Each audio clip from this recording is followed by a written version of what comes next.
안녕하세요. 반갑습니다. 자, 본격적으로 컴퓨터 활용 능력 1급 필기에 대해서 진도 한번 나가보도록 하시겠습니다. 자, 2강입니다. 컴퓨터 일반 과정이시죠? 뭐에 대해서 배우실까요?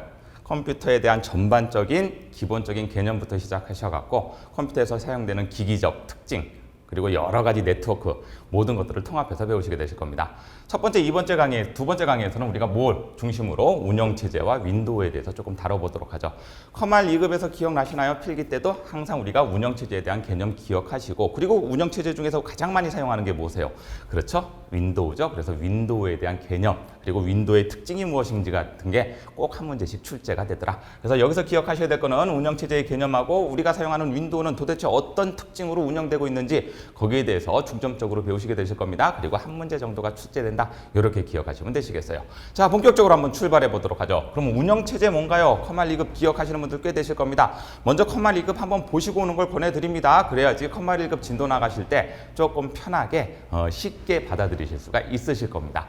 먼저 운영체제라고 하는 거는 영어로 OS라고 불러요. 문제에서 OS라고 나오더라도 여러분들 운영체제가 아니라 그냥 OS라고 나오더라도 여러분들 답답해 하시면 안 됩니다. 운영체제를 말하는 거구나. 이렇게 이해하시면 되시겠죠.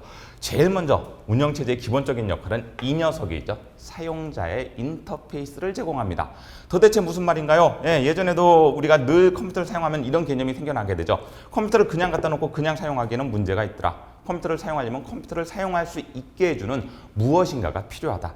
그 중간적인 역할. 그래서 사람과 컴퓨터의 중간에 위치하면서 사용자가 기기를 쉽게 어떻게 동작시켜줄까? 거기에 도움을 주는 시스템 같은 개념들을 우리가 뭐라고 부를 겁니까?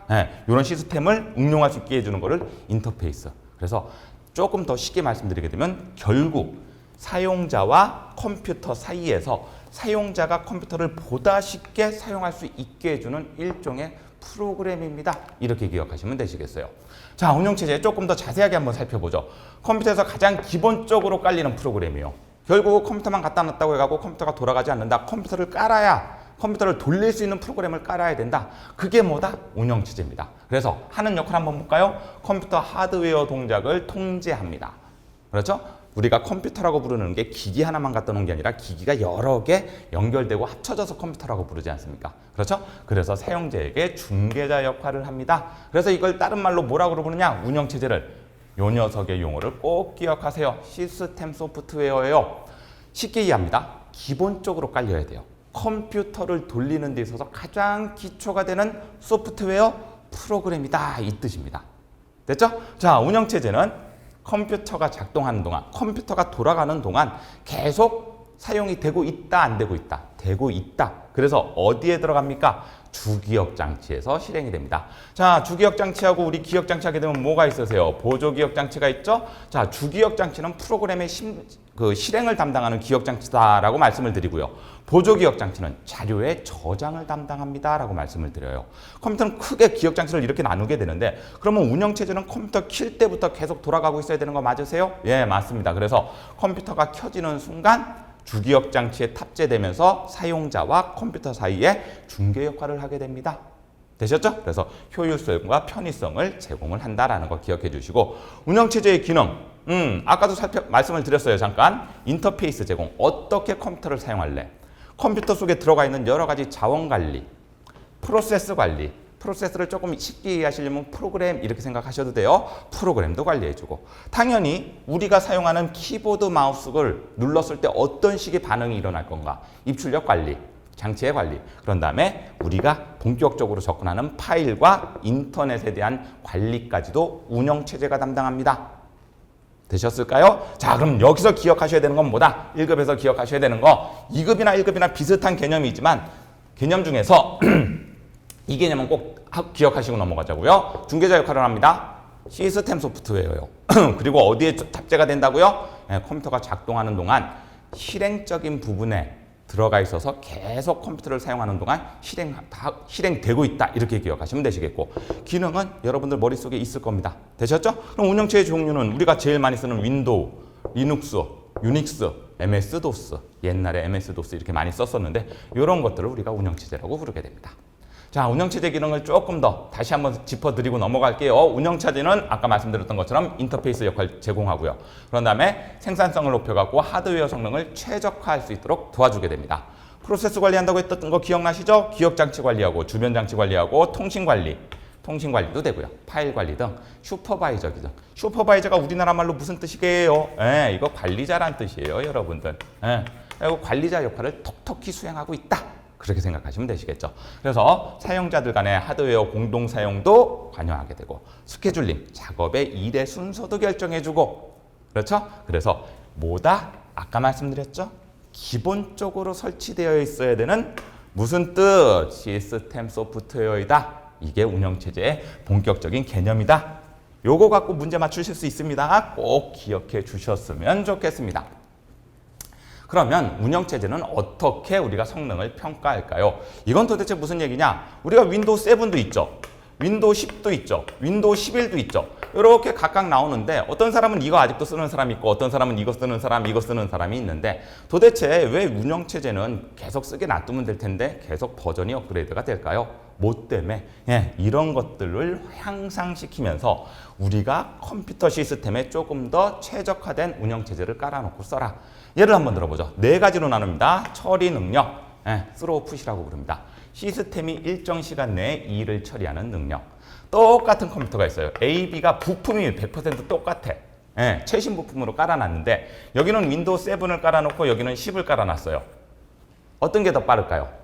얘가 훨씬 더 많은 양을 처리할 수 있다. 그래서 같은 컴퓨터라면 무엇을 깔아 쓰는 게 좋다? 윈도우 10을 깔아 쓰는 게 좋다. 이런 말씀을 드리는 거예요. 개념이 그렇다는 얘기입니다. 그랬었을 때 같은 시간 내에 얼마나 많은 양을 처리할 것이냐? 그거를 우리가 뭐라 그런다? 처리 능력. 밑에 제가 뭐도 적어놨어요? 영어도 적어놨죠? 여러분들 영어로 보기가 나옵니다. 처리 능력이라고 나오게 되면 쉽게 보기에서 답을 찾아내실 수 있겠지만 이렇게 영어로도 나올 수 있다. 스로우풋, 내보내는 양. 그런 다음에 신뢰도. 주어진 문제를 얼마나 정확하게 신뢰해서 처리할 수 있는가. 자료에 무엇을? 정확성. 그렇죠? 기껏 처리가 끝났는데 받아보니까 답이 이상해. 그러면 우리 그 운영체제 못 쓴다는 얘기죠. 그래서 신뢰도 뭐 reliability 이렇게 부르는데 이런 식으로도 영어로 기억하시고 그 다음에 사용 가능도 availability 이렇게 부르는데 시스템에 즉시 사용한 정도 부팅 속도도 달라진다는 얘기예요. 요놈하고 부팅 속도도 달라진다. 그래서 우리가 시간의 절약, 그렇죠? 사용 가능도 때문에도 좋은 운영체제를 깔아 쓰는 게 좋다. 그런 다음에 응답 시간의 단축입니다. 그렇죠? 자, 작업을 똑같은 거 시켰어요. 얘하고 부품이 똑같은데 7을 깔고 10을 깔았는데 똑같은 작업을 일을 시키게 되면 얘는 1초 후에 답을 주고 얘는 0.5초 후에 답을 줘요. 여러분들 어떤 거 깔아 쓰겠어요? 그렇죠. 윈도우 10을 깔아 쓰게 된다는 얘기가 되는 겁니다. 이런 식으로 운영체제의 종류별로 이것들이 얼마나 좋은가에 대해서 우리가 판단을 하고 이런 식으로 발전해 나간다라고 말씀을 드리는 겁니다. 그래서 운영체제를 평가할 때는 이 4가지 갖고 평가합니다. 스로우풋, 릴레이러빌리티, 그 다음에 어베일러빌리티, 턴어라운드 타임. 얘는 높으면 높을수록 좋고 신뢰도도 높으면 높을수록 좋고 사용 가능도도 빠르면 빠를수록 좋고 하지만 턴어라운드 타임은 짧으면 짧을수록 좋다. 이렇게 기억하셔갖고 문제 지문에 적응해 나가셨으면 좋겠습니다. 자, 성능 평가 요인까지 설명을 드렸고 그러면 운영체제에서 자료를 처리하는 정보 처리 방식이 있겠죠? 대략적으로 이런 식으로 개발이 됐습니다. 개발이 됐다는 얘기가 아니죠. 발전이 됐다 이렇게 말씀을 드리는 거죠. 무슨 뜻일까요? 초기의 운영체제는 우리가 지금 쓰는 운영체제와는 다르게 아주 간단하게 밖에 일 처리가 안 됐다는 얘기죠. 결국 기술이 발전하면서 우리가 현재 쓰는 이런 식의 다양한 시스템적인 측면으로 운영체제가 발전해 나갑니다. 무조건 이걸 쓴다라는 개념이 아니에요. 어떤 일을 하냐에 따라서 우리가 상황에 맞게 이런 식으로 발전해 나간 것들 중에서 필요한 것들을 운영체제에서 적용하고 우리가 실생활에서 사용하고 있다. 이렇게 생각하시면 되시겠어요. 그래서 이 녀석은 발전 단계이면서도 처리 방식이다. 이렇게 기억하셔갖고 여러분들 문제에 접근하시면 좋습니다. 한 개 한 개씩 살펴볼게요. 일단은 일괄, 실시간, 다중, 시분할, 다중, 듀얼, 요거 비슷한 개념이에요. 이렇게. 그 다음에 분산, 임베디드, 온라인, 오프라인. 총 한 11가지 정도로 그냥 세분화해서 나눌 수 있는데 이런 것들은 이제 단답형으로도 문제가 나올 수 있고 설명형으로도 문제가 나올 수 있다. 한 개 한 개씩 살펴볼까요? 네, 한 개 한 개씩 살펴보죠. 일괄 처리 쉽습니다. 여러분들 이거 배치라고 부르는 녀석이에요. 모았다가 한꺼번에 특징 갖고 여러분들 문제 맞추세요. 그리고 컴퓨터에서 작업이 발생하는 즉시 처리하면 그걸 조금 이따 요 다음에 나올 실시간. 그렇죠? 자료를 발생할 때마다 처리하는 게 아니라 자료를 조금 모아놔. 그리고 난 다음에 이 정도 되면 처리가 이루어져야겠구나. 네, 그래서 급여 처리라든지 성적 처리 같은 그런 데 쓰는 걸 우리가 일괄 처리, 제일 초기 모델이다. 이렇게 생각하셔도 좋습니다. 자, 기술이 발전합니다. 네. 발생하는 바로바로 처리한다. 그래서 실시간, 영어로 리얼타임. 그렇죠? 네, 우리가 실제를 리얼 이렇게 부르고, 그렇죠? 리얼리티 이런 얘기 들어보신 거 있으실 거고, 뒤에 타임을 붙여갖고 실시간 처리 시스템. 대표적으로 우리 어떻게 쓰셔야 되나요? 그렇죠. 예약 같은 거, 항공 예약이라든지 은행 업무 같은 데는 자료가 발생할 때마다 바로바로 처리가 돼야 되지 않겠습니까? 그래서 두 번째, 이렇게 실시간 처리 시스템. 다른 것도 한번 살펴보죠. 다중 프로그래밍. 여러분들 실제 생활에서 이미 다 사용하고 계신 거예요. 음악 들으면서 게임할 수 있어요? 오케이, 좋습니다. 다중 프로그래밍. 뭐가? CPU는 한 개. 우리가 CPU 그러면 중앙처리장치 이렇게 불러요. 뒷부분에 가면 아주 자세하게 배웁니다. 중앙처리장치. 중앙처리장치가 컴퓨터에 있는 모든 일들을 처리하고 관리합니다. 그렇죠? 그 중앙처리장치가 한 개가 달려져 있는데 그러면 일을 하나밖에 못합니까? 아니란 얘기죠. 동시에 두 가지 프로그램을 돌릴 수 있는 기술체제, 운영체제에서 지원해준다. 오케이? 그래갖고 그 녀석을 우리가 뭐라고 부른다? 다중. 영어로 뭐라고 불러요? 다중을. 멀티라고 불러요, 여러분들. 그렇죠? 그런 다음에 뒤에 프로그램 붙이게 되면 다중 프로그래밍 시스템. 됐나요? 좋습니다. 그리고 음악 들으면서 게임한다라는 개념의 지문이 생각나시게 되면 여러분들 멀티 프로그래밍, 다중 프로그래밍 생각하시면 됩니다. 자, 그 다음에 시분할 처리. CPU가 동시간에 한 가지 작업만 가능합니다. CPU는 원래 그래요. 여러분들도 몸을 하게 되면은, 그러니까 어떤 일을 하게 되면 그냥 한 가지 일을 먼저 하는 게 가장 일반적인 개념이잖아요. 근데 CPU에 대한 사용권을 일정 시간 동안 막 쪼개요. 컴퓨터는 빠르거든요. 그래갖고 동시에 일 처리하는 것처럼 보이지만 이게 너무 빠르다 보니까 우리는 어떻게 되는 거다? 동시에 여러 개가 돌아가는 것처럼 느껴질 수 있다.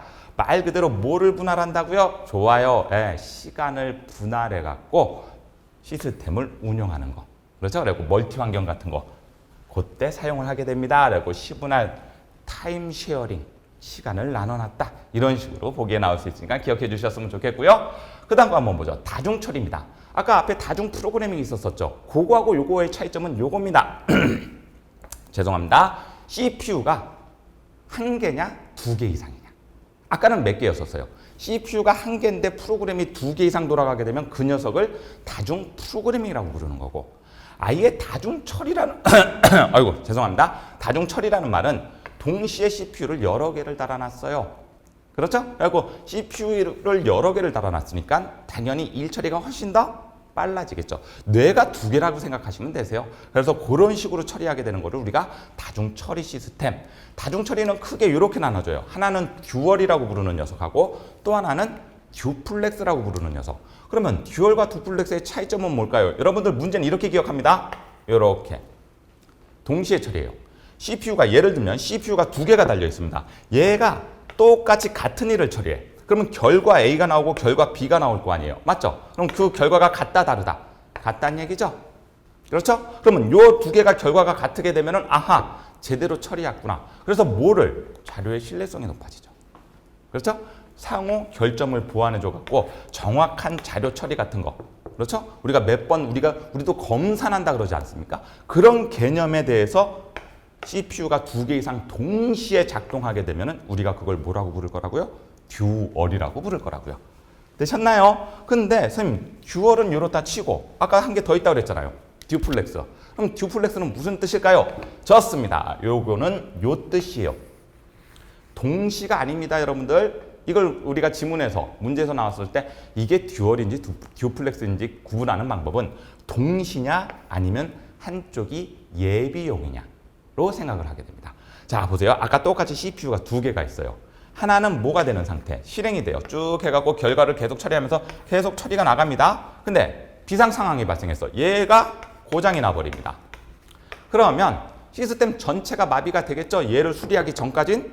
맞습니까? 그럴 때는 고칠 때까지 놔두는 게 아니라 아까 뭐를 예비용으로 대비 대기 중인 여분의 CPU를 하나 더 달아놓은 거 맞아요? 오호, 얘가 고장이 나게 되면 그땐 얘가 작동을 하면서 계속 처리할 수 있도록.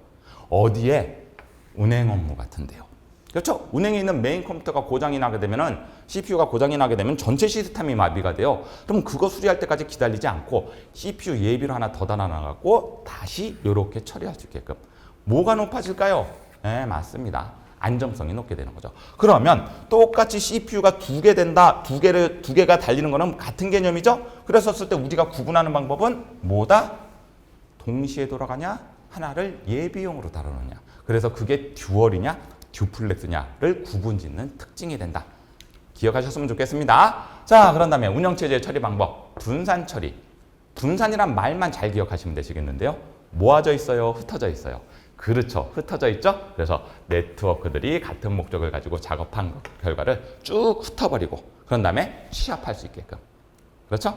네, 그런 식으로도 사용하고 시스템의 부하를 줄이는데도 아주 잘 사용하고 있습니다. 대표적인 게 뭐다? 네, 네트워크 프린터. 프린터는 한 대 달아놓고 컴퓨터를 여러 개 달아놔갖고 이 한 개를 동시 사용할 수 있게끔 그런 식으로 사용할 때 쓰는 게 우리가 분산 처리다. 그래갖고 분산 처리는 여러분들 기억하시면 돼요. 묶여져 있다, 흩어져 있다. 흩어져 있다. 그렇게 생각하시면 되시겠죠. 자, 인베디드 시스템. 요 말 갖고 여러분들 기억하시면 되시겠어요. 우리가 컴퓨터라고 그래갖고 여러분들이 있는 데스크탑이라든지 노트북만 컴퓨터라고 부르는 게 아니에요. 이런 것들도 넓은 의미로는 컴퓨터라고 부를 수가 있어요. 왜? 내부적으로 시스템을 통제하고 제어할 수 있으면. 그렇죠? 그랬었을 때 그럼 이 내부적으로 여기도 전자기기가 들어갈 거고 여기 안에도 프로그램이 깔리면서 이 프로그램을 저 기기를 사용할 수 있게끔 뭔가 세팅이 돼야 되지 않겠습니까? 그런 식으로 뭔가 내장돼 있다라는 말이 들어가게 되면 이 녀석도 우리가 컴퓨터로 넓은 의미로 컴퓨터로 생각할 수 있고 그런 시스템을 우리가 뭐라고 부를 거라고요? 네, 좋습니다. 인베디드 시스템. 그래서 보세요. 특정 기능을 수행하기 위해서 전체 장치의 일부분으로 내장되는 전자 시스템. 됐습니까? 그래서 이런 것들도 넓은 의미에서는 컴퓨터로 부를 수 있다라는 거 기억해 주셨으면 좋겠습니다. 자, 그래서 이런 식으로 계속 컴퓨터는 발전해 왔다. 운영체제는 발전해 왔다. 자, 온라인 시스템. 요거는 특별한 말 드리지 않아도 되겠죠? 온라인이면 뭐가? 네트워크가 연결되어 있는 상태에서 처리가 이루어진다. 됐죠? 그럼 뭐가 필요하시겠어요? 통신 회선. 꼭 회선이 유선만을 말하는 건 아니에요. 무선도 말할 수 있다라는 거 기억해 주시면 되시겠고.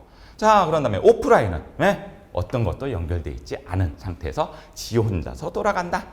됐습니까? 예, 그래서 이렇게 크게 11가지 정도로 세분화할 수 있고요. 거기에 대한 특징으로 문제가 나타날 수 있다. 그러면 어떻게 발전했다? 아까 제가 말씀드렸죠? 세부적 분류이면서도 발전 과정이라고 생각하시면 된다. 먼저 일괄 처리 시스템. 제일 먼저 나왔겠죠? 컴퓨터 초기 모델의 운영체제는. 그렇죠? 그러면서 발전하면서 실시간 처리가 이루어지고 그 다음에 동시에 CPU는 몇 개일 때? 한 개일 때 2개 이상의 프로그램을 돌리다가 시분할 처리가 발전이 되고 그 다음에 다중 처리. CPU를 2개 이상 달 수 있는 기술까지 왔네? 그럼 2개를 처리한다는 얘기죠. 그렇죠? 2개 이상을 달아갖고 여러 CPU에서 여러 프로그램을 처리할 수 있게끔 만들어지고 그런 다음에 이렇게 따다 보니까 효율을 높여볼까? 분산 처리. 이런 식으로 발전이 되어왔다라는 것까지 여러분들 머릿속에 넣어놓으시게 되면은 여기서 나오는 어떤 문제든지 대응하실 수가 있으시게 될 겁니다. 자, 그럼 운영체제의 구성은 크게 운영체제가 담당하는 역할은 처리와 제어를 담당해요. 그렇죠? 그래서 처리 프로그램은 언어 번역, 문서 처리, 서비스. 나중에 배우실 겁니다. 아주 자세하게 배우실 거예요. 이 처리 프로그램은 뒤에 가서 우리가 프로그램적 분류에 대해서 아주 중요하게 생각되는 거기 때문에 요 제어 프로그램도 마찬가지고요. 그리고 이렇게 크게 처리와 제어로 나눠지고 문제를 맞출 수 있는 팁은 뭘까요? 예, 관리, 감시라는 말이 들어가게 되면 제어 프로그램이 되고 그냥 단순하게 이런 식의 개념이 들어가게 되면 처리 프로그램입니다. 요거 갖고 문제 맞추셔도 됩니다라는 거. 그리고 운영체제의 구성이에요, 여러분들. 자, 운영체제를 배웠으니까 운영체제는 사용자의 중간자 역할을 하는데 크게 구성하게 되면 처리와 제어로 나뉘게 된다. 그랬을 때 제어는 관리, 감시라는 걸 통해서 컴퓨터를 통제하고 유지하고 처리 프로그램은 말 그대로 처리되는 과정에 관여하게 된다. 요렇게 기억하시면 되시겠죠. 좋습니다. 자, 그럼 이제 문제 한번 풀어보죠. 다음 중 운영체제의 성능평가 기준에 대해서 해당하지 않은 것은 4가지가 있었죠? throughput, turnaround time, availability, reliability. 그렇죠? 릴레이빌리티 이렇게 얘기를 하는데 자, 옳지 않은 것은 시스템이 처리하는 양 맞나요? 좋습니다. 시간부터 완료되는 시간까지의 반환 시간. 그렇죠? 얘는 그래서 높으면 좋다고 그랬고 얘는 짧으면 짧을수록 좋다고 그랬어요. 자, 중앙 처리 장치의 사용 정도를 측정하는 사용 가능도. 답은 3번이죠. 중앙 처리 장치를 사용할 수 있는 그 사용 가능도를 말하는 게 아니다. 그렇죠? 부팅과 관련돼서 여러 가지 빠르게 우리가 컴퓨터에 접근할 수 있냐 없냐를 말하는 거지 중앙 처리 장치하고는 엄밀히 말하면 관련이 없다. 이렇게 생각하셔도 됩니다. 얼마나 정확하게 처리할 수 있느냐. 정확도에 대한 거를 신뢰도라고 부른다. 그래서 답은 몇 번? 좋습니다. 3번이에요. 자, 여러분들 문제 밑에 보시게 되면 교재 문제 밑에 보시게 되면 여러 가지 해설도 깔끔하게 잘 나와 있어요. 커말 1급을 쉽게 해결하는 방법은 개념 이해하셨으면 문제에 초점을 더 맞춥니다. 개념은 2급이나 1급이나 별반 다른 게 없어요. 그 대신 문제에 초점을 맞춰갖고 문제 속에서 나타나는 밑에 지문에 정확한 개념을 이해하고 넘어가세요. 그 지문이 바뀌어갖고 또다시 문제가 나올 수 있다는 말씀을 드리는 겁니다. 자, 2번 문제 한번 보죠. 다음 중 컴퓨터에서 사용되는 운영체제에 대한 설명입니다. 옳지 않은 거 골라볼까요? 자, 편리함을 제공하고 생산성을 높여주는 역할을 합니다. 좋습니다. 프로세스 관리, 기억장치 관리, 주변장치 관리, 파일 관리 등 여러 가지 관리 기능을 합니다. 그렇죠? 자, 그러면 운영체제의 목적은 처리 능력의 향상, 응답 시간의 최대화, 최소화. 기억나시죠? 짧으면 짧을수록 좋다고요. 그러니까 이런 식으로 나머지 건 맞아요, 여러분들. 나머지 건 맞는데 요 한 글자 때문에 옳다, 옳지 않다가 결정이 돼버리네요. 답은 3번이죠. 이해되시죠? 아까 운영체제의 구성은 처리와 제어 프로그램. 되셨습니다. 그리고 문제를 시험장에서 잘 봐라. 2급하고 1급의 차이는 제가 볼 때는 조금 세밀함 때문에 차이가 나는 것 같아요. 여러분들 다 비슷하게 배우셨을 텐데 이런 것들 한 개 때문에 맞다 틀리다가 결정이 된다는 얘기죠. 계속 문제 나가보죠. 다음 중 운영체제의 기능으로 옳지 않은 거 골라볼래요? 사용자의 인터페이스 기능을 제공합니다. 가장 먼저 나왔던 얘기죠. 그렇죠? 프로세스, 아까도 똑같은 얘기. 그렇죠? 그리고 하드웨어와 여러 가지 데이터도 관리해줍니다. 자, 사용자 간의 하드웨어를 공동 및 사용 스케줄링의 기능을 한다. 기억나시죠? 여러 가지 운영체제의 발전 과정에 보게 되면 우리가 같이 사용, 그게 대표적인 게 분산 처리잖아요. 그럼 답은 몇 번이겠어요? 4번이겠네요. 사용자 또는 응용 프로그램과 데이터베이스 사이에서 원활한 데이터의 공유 및 입출력을 하도록 관리해주는 소프트웨어 시스템이다. 이게 일단 말이 안 돼요, 여러분들. 운영체제는 프로그램이에요. 여러분들 시스템은 뭐라고 부른다고요? 얘를 장치라고 생각하시면 돼요. 장치. 그리고 운영체제는 프로그램의 일종이죠. 그렇죠? 그리고 소프트웨어이다 이렇게 썼으면 어떻게 보면 또 인정할 수 있는데 시스템이 아닙니다, 여러분들. 됐나요? 그리고 이런 것들. 우리가 실제 프로그램을 사용하는 거를 이제 우리가 사용하는 여러 가지 프로그램들은 응용 프로그램 이렇게 부르게 되는 거죠. 그리고 답은 몇 번이다? 4번입니다. 좋습니다. 자, 문제 계속 볼게요. 4번 문제입니다. 운영체제의 처리 프로그램인 서비스 프로그램에 관한 설명으로 옳은 것은 모르는 거네요. 자, 서비스 프로그램입니다. 자, 서비스 프로그램. 처리 프로그램의 한 종류죠? 뒤에 가면 자세하게 나온다고 말씀을 드렸어요. 자, 아이고. 죄송합니다. 다시 한번 눌러요. 자, 답이 먼저 보여줬네. 자, 원시 프로그램을 시스템이 이해할 수 있는 기계어로 바꿔주는 프로그램이다. 이건 언어 번역 프로그램이에요. 뒷부분에 들어가서 배우자고요. 오늘은 첫 번째 시간이니까 기본적인 거에 좀 충실하고요. 사용자의 업무를 컴퓨터로 처리하기 위해서 작성된 응용 프로그램. 우리가 쓰는 엑셀, 파워포인트. 그냥 응용 프로그램이에요. 그렇죠? 운영체제에 해당하는 게 아니다. 자, 사용자의 편의를 위해서 제작사에서 제공하는 연계 편집, 유틸리티, 병렬, 병합. 운영체제 깔게 되면 여러분들 윈도우 깔게 되면 정렬 같은 거 하잖아요. 맞죠? 압축도 할 수 있어요, 여러분들. 그런 개념들, 그런 프로그램들이 여러분들 서비스 프로그램에 해당합니다. 자, 주기억 장치와 보조 기억 장치에서 파일의 입출력을 관리하는 프로그램은 아닙니다. 좋아요. 자, 그래갖고 일단은 요거의 답은 3번입니다. 라는 거 기억해 주시고. 자, 다음 중 하나의 컴퓨터에서 여러 개의 중앙 처리 장치. 자, 그러면 여러 개의 중앙 처리 장치간 여러분들 멀티란 말이 들어가야 돼요. 그렇죠? 좋아요. 그다음에 주기억 장치나 주변 장치를 공유하고 신뢰성과 연산 능력을 향상시키는 시스템을 의미하는 거. 하나의 컴퓨터에 여러 개의 중앙 처리 장치. 아까 여러분들 중앙 처리 장치를 영어로 뭐라고 부른다? CPU요. 맞죠? 그렇죠? CPU가 여러 개면 멀티 프로세싱이 되는 거고 하나의 CPU에 여러 개의 프로그램이 들어가면 그게 멀티 프로그래밍이 됩니다. 문제 맞추는 방법이에요. 그래서 답은 몇 번이라고요? 좋습니다. 4번입니다. 그리고 특징을 정확하게 기억해야지만 여러분들 문제 접근해서 쉽게 답을 맞출 수가 있다. 다음 중 인베디드 시스템에 대한 겁니다. 옳은 것을 골라주세요. 지역적으로. 자, 인베디드 그러면 여러분들 머릿속에 딱 두 글자만 기억하셔. 뭐요? 내장이요. 내장돼 있다. 그래서 이것만 기억하시면 여러분들 문제 맞출 수 있다고요. 자, 지역적으로 여러 개, 이거는 이제 분산 처리하는 분산 처리 방식을 말하는 거고요. 데이터량을 일정 시간 모았다가 한꺼번에 처리하게 되면 일괄 처리 방식을 말하는 거고, 두 대 CPU가 동시에 하게 되면 듀얼 시스템, 듀얼 처리 방식을 말하는 거고. 그렇죠? 그래서 내장돼 있으면 여러분들 뭐가 된다고요? 오케이, 예, 인베디드가 된다. 이런 식으로 문제를 쉽게 접근하셔라 라는 말씀을 드려야 되겠네요. 자, 7번입니다. 고장으로 인해서 대비하고 처리의 신뢰도를 높이기 위해서 두 개의 CPU가 같은 업무를 동시에 처리하는 거. 자, 여러분들 대비와 이런 것들을 했는데 여러분들 이거를 문제를 풀 때 헷갈릴 수 있어요. 이거 듀플렉스하고 듀얼하고 설명이 같이 나와 있지 않습니까? 여러분들이 문제를 풀 때는 이거 갖고 문제를 푸셔야 돼.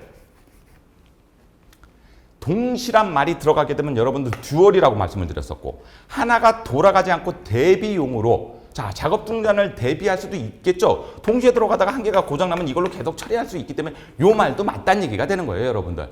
그렇죠? 그리고 여러분들 요 문제를 풀 때는 뭐 갖고 푼다고요? 좋습니다. 동시라는 말 갖고 우리가 힌트를 얻어갖고 답을 찾아라. 그럼 답은 뭐가 된다? 좋아요. 네, 그렇죠? 3번이 되겠죠? 듀얼 시스템이 됩니다. 네, 이런 식으로 문제가 조금 세분화돼서 나올 수가 있어요. 자, 제어 프로그램에 속하지 않는 것은요. 제어 프로그램이 되려면 무슨 글자가 들어가야 돼? 감시, 관리, 관리. 답은 볼 것도 없이 몇 번? 1번. 네, 이렇게 단답식으로 물어주면 우린 조금 고맙기도 하겠네요. 그렇죠? 이런 문제는 어려운 문제가 아니었었습니다. 자, 9번 문제 한번 볼까요? 지역적으로 운영체제 운영 방식을 한번 골라보세요. 여러 대의 컴퓨터를 분담 처리하는 시스템으로 연결해서 일부의 시스템 고장에도 운영이 간다. 자, 지역적으로 여러 개의 컴퓨터를 연결했다? 이런 식으로 연결됐다는 얘기죠. 그렇죠? 네, 하여튼 이런 식으로 연결돼 갖고 뭉쳐놨어요? 아니면 여러 개의 컴퓨터를 분산시켜놨어요? 네, 분산시켜놨죠? 말 그대로 그냥 따라가면 됩니다, 여러분들. 그래서 답이 몇 번이다? 네, 분산 처리 시스템에 대해서 말하는 거겠죠. 좋습니다. 자, 그러면 여기까지가 우리가 일단 기본적으로 운영체제에 대한 개념을 기억하셨다면 이제 뭐를 배워야 되겠어요? 우리는 운영체제라는 개념을 이해하셨으면 실제 우리가 사용하는 윈도우라는 개념을 여기서 이해하고 넘어가셔야 된다는 얘기죠. 자, 윈도우에 대해서 조금 짧습니다. 예, 조금 짧으니까 어렵지 않으실 거예요. 자, 윈도우의 특징 한번 배워보도록 하죠. 먼저 파일 시스템. 우리가 쓰는 운영체제가 파일과 폴더를 유지관리해준다. 맞나요? 예, 맞아요. 그래서 윈도우 역시도 우리가 쓰는 운영체제의 대표적이기 때문에 파일을 유지관리해준다. 그때 파일을 유지관리해주는 시스템이 있다 없다? 있어요. 그 저장된 파일을 논리적으로 어디에 위치고, 그래서 우리가 어느 폴더 가서 어떻게 파일을 찾아갈지, 그런 식으로 파일 시스템을 가지고 있는데 그 이름이 뭐다? 그게 NTFS다. 기억합니다. 초기에서는 FAT 방식을 썼어요. 아주 예전에 윈도우 95, 98 때. 그렇죠? 그게 넘어오면서 뭘로 바뀐다고요? NTFS. 자, 그럼 여러분들은 기억하셔야 될 게 이거예요. FAT 방식과 NTFS의 방식, 둘 중에 어떤 게 좋을까요? 계속 말씀드리죠. 윈도우는 최근에 나온 게 훨씬 더 여러 가지 기능과 효율적인 거를 탑재하고 있다고요. 현재 방식이 훨씬 더 효율적이다. 어떻게 효율적인가? 하드디스크의 성능을 최적화해서 보다 빨리 사용할 수 있게 해주고, 그렇죠? 그런 다음에 안정적이고 보안성이 높아지고 성능도 뛰어나다. 낭비를 줄일 수 있게 해주고 시스템의 리소스를 최소화한다. 이 리소스 최소화라는 거는 조금 기억을 해주세요, 여러분들. 이건 무슨 얘기냐? 컴퓨터가 A라는 일을 할 때 3개를 끌어와 갖고 작업을 하는 게 더 좋을까요? 2개만 끌어와서 작업하는 게 좋을까요? 당연히 같은 일을 처리하는데 2개만 끌어와서 작업하게 되면 이렇게 처리하는 게 훨씬 더 효율적이라는 얘기죠. 그게 NTFS 특징 중에 하나가 된다. 그래서 시스템 리소스를 최대화가 아니라 뭐 해준다고요? 예, 최소화해 줍니다. 자, 최대 파티션을 256테라까지 지원한다. 선생님, 파티션이 뭐예요? 이 파티션 잠깐만 설명하고 넘어갑니다. 파티션이란 거 여러분들 사무실에 가면 이렇게 공간이 있으면 이렇게 벽 쳐갖고 이렇게 나눠갖고 쓰는 개념 있죠? 이걸 우리가 파티션이라고 불러요. 컴퓨터에서도 똑같은 얘기예요. 어떤 뜻일까요? 컴퓨터에 하드디스크, 보조기억 장치를 달아놨는데 이 녀석을 통째로 쓰는 게 아니라, 여러분들도 집에 이렇게 쓰시는 분들 많아요. CPU는, 하드디스크는 하나인데 C 드라이브, D 드라이브 이렇게 나눠 쓰시는 분들 꽤 돼요. 이게 파티션이라고 부르는 거예요. 공간을 실질적으로는 물리적으로는 한 개가 달려 있어. 근데 이걸 논리적으로 몇 개로? 2개 이상으로 나눠서 쓰는 방식이에요. 이해되실까요? 그리고 요즘 컴퓨터는 그래서 하드디스크가 용량이 큰데 그 녀석을 통째로 쓰는 게 아니라 이렇게 두 개 이상으로 나눠 쓸 수 있다 없다? 있습니다. 예, 여러분들 컴퓨터도 이렇게 사용하시는 분들 꽤 되실 거고 그걸 파티션이라고 부르고 최대 몇 테라까지 가요? 네, 256 테라바이트. 테라바이트가 뭔가요? 나중에 기억장치 용량에서 조금 자세하게 다뤄드릴게요. 파일의 최대 크기는 어디까지 허용된다고요? 16 테라바이트까지 허용됩니다. 그렇죠? 그리고 F8 이전 방식에서 이렇게 방식으로 발전이 돼서 조금 더 많은 공간을 효율적으로. 요거 기억하자고요. 다시 한번. 최대 파티션에 얼마까지 나눠진다고요? 256. 파일 크기는 최대 얼마까지요? 16테라까지 우리가 쓸 수 있게끔 그걸 누가 관리해 준다고요? 오케이, 윈도우가 관리해 준다고요. 윈도우에서 무슨 시스템을 사용하기에? NTFS 방식을 사용하기에 이런 것들을 우리는 활용하고 현재 사용할 수 있다. 자, 특징 두 번째 거 볼까요? 에어로피크 기능. 이건 뭔가요, 선생님? 여러분들 작업 표시줄, 요 그림 잠깐 한번 보시죠. 요렇게 마우스 갖다 대면 요렇게 뜨는 거 있으시죠? 여기 우리가 뭐라고 부르는 거다? 에어로피크 기능이다. 그래서 여러분들 이미 다 쓰고 계시는 거, 그리고 작업 표시줄에서 미리 보기 기능이 재현된다. 플러그 앤 플레이. 컴퓨터에 장치를 연결하면 자동으로 감지하고 설치해요. 자, 요것도 무슨 뜻이냐? 아이고, 요건 제가 그림을 안 붙여놨네요. 2급 때는 붙여놨는데 2급 한번 보고 오세요, 여러분들. 컴퓨터에 USB 같은 거 꽂게 되면 여러분들 밑에 USB를 인식했습니다라고 뜨는 거 맞으세요? 오케이. 그렇죠? 예, 이런 것들이 다 플러그 앤 플레이. 플러그가 우리나라도 이렇게 돼지코처럼 생긴 게 있잖아요. 꽂으면 엔드 돌아간다. 그래갖고 여러분들 영어로 하게 되면 플러그 엔드 플레이. 그래갖고 꽂으면 돌아가요. 그래서 자동으로 감지하고 설치해줘갖고 우리가 사용해 줄 수 있게 해줍니다라는 거. 자, 같은 개념이에요. 비슷한 개념이에요. 핫스와핑, 핫플러그인. 아까 플러그가 뭐라고 그랬었죠? 꽂는 거라고 그랬었죠? 하시면 영어로 여러분들 이렇게 하시게 되면 이렇게 돼요. 선생님 뜨거워요? 네, 뜨거워요. 뜨겁다라고 인식하지 마시고 앞으로 컴퓨터라든지 전기 장치에서는 핫이라고 들어오게 되면 전원이 뭐 된 상태에서 온된 상태에서 전원이 켜진 상태에서도 컴퓨터에 여러 가지 하드웨어 및 케이블을 교체, 연결할 수 있다 없다? 있어요. 예. 그렇죠? 예, 그래갖고 그것도 윈도우에서 관리해 주는 겁니다. 자, 선점형 멀티태스킹. 아까 멀티태스킹은 비슷한 개념으로 멀티 프로그래밍 이렇게 기억하시면 되세요. 동시에 2개 이상의 프로그램이 사용 가능하더라. 그래서 64비트를 지원한다. 이 64비트 지원이란 얘기는 옛날에는 32비트 지원, 그전에는 조금 더 작게 지원을 했었는데 이거 쉽게 이해하시는 방법은 그거예요. 한 번에 받아들일 수 있는 명령어의 길이. 이거 그냥 여러분들 쉽게 말씀을 드리는 거예요. 예를 들면 내가 이 사람한테 말할 수 있는 게 2글자밖에 안 돼. 그럼 나는 2글자로 이 사람한테 계속 전달을 해야 되죠. 근데 내가 64글자를 전달할 수 있어. 그럼 조금 더 자세하고 다양한 명령어를 전달할 수 있는 건 맞아요, 틀려요? 그렇게 기억하시면 돼요. 그리고 다양하게 쓰인다. 다양한 명령어 길이를 사용할 수 있다라는 개념인 거고, 선점령은 우리 강제로 프로그램을 종료시킬 수 있는 거 맞나요? 네, 선점한다 그러죠. 어디 자리를. 그리고 여러분들 어떤 프로그램이 돌아가다가 이상하게 되면 이거 강제 종료할 수 있잖아요.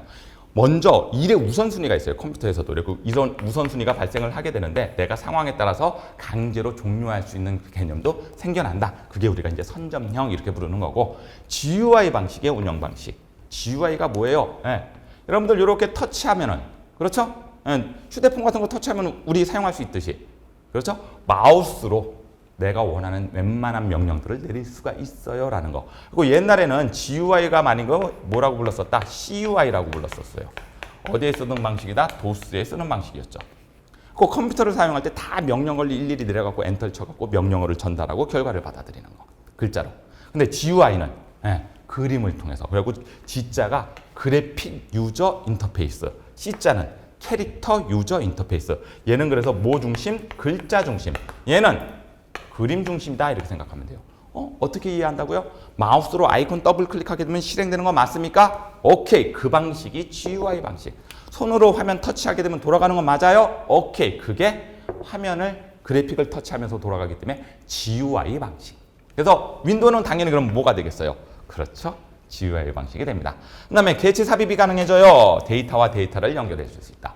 이거 조금 더 쉽게 얘기해죠. 우리 파워포인트에서 차트를 하나 만들었어. 엑셀에다가 집어넣을 수 있어요, 없어요? 있어요.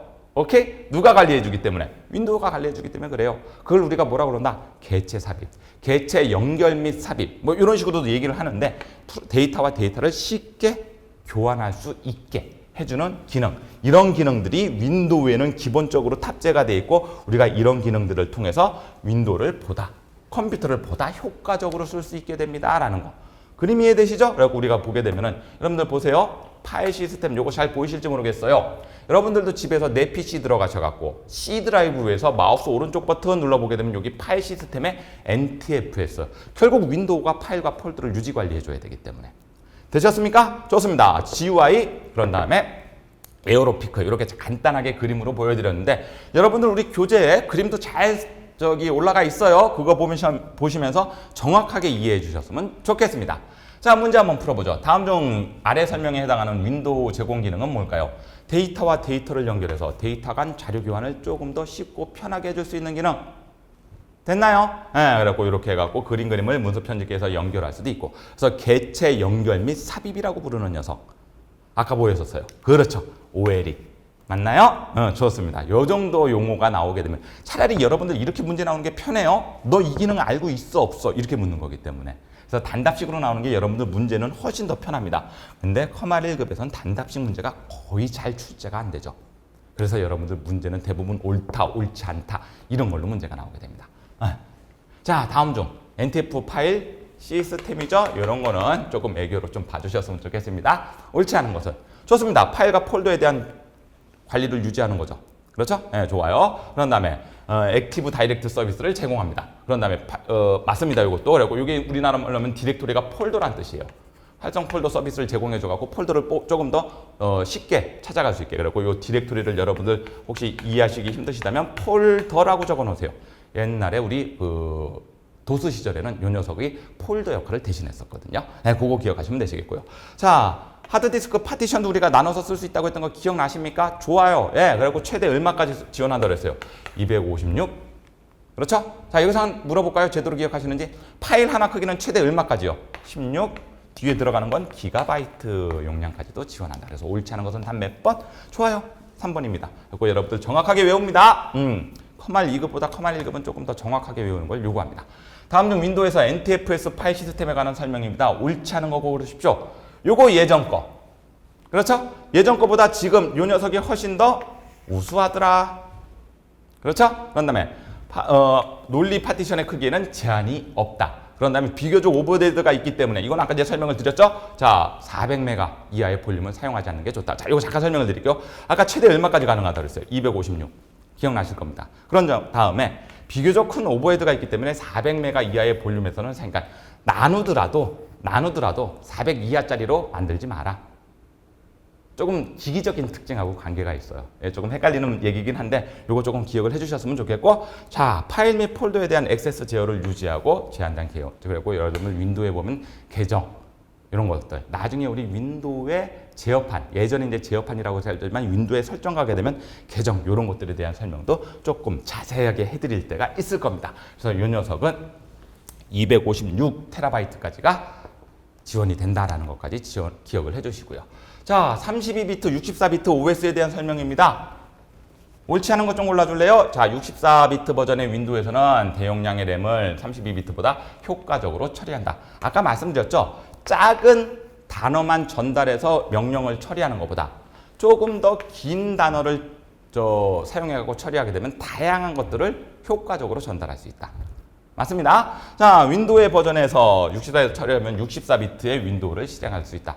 네, 맞아요, 여러분들. 이거 나중에 우리 컴퓨터 속성에 대해서 잠깐 설명을 드릴 때 거기에 보게 되면 32비트를 지원하느냐, 64비트를 지원하느냐에 따라서 여러분들이 깔아야 되는 윈도우의 그 설치 버전도 조금 달라지게 된다. 그래서 64비트 버전의 윈도우를 설치하려면 당연히 64 버전의 윈도우를 실행할 수 있는 CPU, 기기적인 특징하고도 연결이 돼 있어야 된다라는 말씀을 드리는 거고요.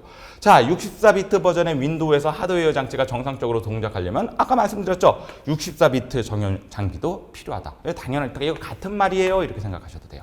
네. 답은 그럼 몇 번이에요? 4번이죠? 자, 그러면 64비트 윈도우로 설치하게 되면은 호환성 유지를 위해서 32비트 버전의 윈도우에서도 작동이 할 수 있도록 설계되어 있다. 이건 말이 거꾸로 됐어요. 예, 했고 예를 들면 64비트를 깔았는데 자, 예를 들면 32비트를 깔았는데 64를 저 비트 식을 돌리게 되면 돌릴 수 있다 없다? 없다는 얘기가 돼요. 왜냐면 말을 받아들일 수 있는 길이가 요거밖에 안 되는데 64 이만큼을 여기다가 집어넣으려고 하게 되니까 돌아가지 않는다. 그러면 여러분들 역으로 한번 생각해 볼까요? 내가 64를 깔았었는데 32비트짜리는 돌아가는 게 될까요? 안 될까요?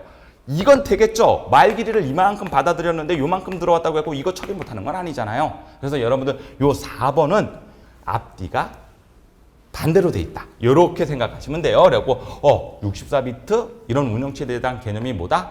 말을 받아들일 수 있는 길이다. 이렇게 생각하시면 여러분들 이야기가 조금 더 편해지시지 않을까? 요 생각이 듭니다. 자, 그래서 이건 답은 4번. 그래서 이 정도까지가 문제가 나와요. 2급하고 여러분들 1급 강의 들어보면 뭐가 차이가 있는지 아시겠어요? 조금 더 자세하게 세부적인 것까지 묻는다는 얘기죠. 자, 다음 강의 때는 우리 뭐 들어갑니까? 시작. 부팅입니다. 그런 다음에 바로 가기 키는 2급이랑 거의 비슷하게 나오니까 얘는 어려운 게 없어요. 자, 첫 번째 시간에서 제가 조금 길게 했습니다. 윈도우의 개념도 잡기 전에, 윈도우 개념 잡기 전에 무엇을 잡고 넘어가셔야 되기 때문에 운영체제의 개념을 먼저 이해하셔야 되기 때문에 운영체제 설명드리고 윈도우 개념을 조금 잡아드렸어요. 그렇죠? 그리고 요거 두 개 묶어갖고 한 문제 정도가 출제가 되니까 꼭 기억을 해주셨으면 좋겠고요. 자, 3강부터는 조금 이제 자세한 얘기로 한번 들어가 보도록 하겠습니다. 자, 저는 2강 강의 여기까지 마무리 짓고요. 저는 다음 시간에 다시 찾아뵙도록 하겠습니다. 수고하셨습니다.